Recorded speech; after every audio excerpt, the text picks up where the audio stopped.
જુબિલિયન્ટ કંપનીમાંથી કામદારો કામ કરી પરત પોતાના રૂમ પર જઈ રહ્યા હતા તે દરમિયાન સલાદરા ગામ નજીક આઈસર ટેમ્પો પલટી મારતા 40થી વધુ કામદારોને ઈજાઓ પહોંચતા તેમને સારવાર અર્થે વાગરા સામૂહિક આરોગ્ય કેન્દ્ર ખાતે ખસેડવામાં આવ્યા હતા। ઉલ્લેખનીય બાબત એ છે કે વિલાયત સાયખા જીઆઈડીસીમાં ઘણી બધી કંપનીઓ આવેલી છે, જેમાં લોડિંગ વાહનોમાં કંપનીમાં કામદારોને લઈ જવા તથા લાવવા માટે પ્રાઇવેટ ગાડીઓમાં જેવા કે પિકઅપ ટેમ્પો, આઈસર ટેમ્પો જેવા વાહનોમાં તેમને લાવવા તથા લઈ જવા માટે ખીચોખીચ ઘેટા બકરા તમામ કામદારોને બેસાડવામાં આવે છે।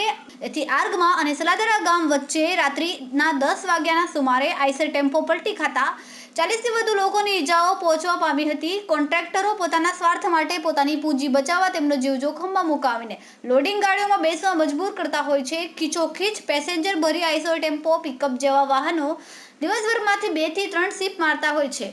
આઈટીઓના નિયમોના ભંગ કરીને ગાડીઓના માલિકોની કંપનીના કોન્ટ્રાક્ટરો લોકોના જીવન સાથે ખેલી રહ્યા હોય તેમ લાગી રહ્યું છે।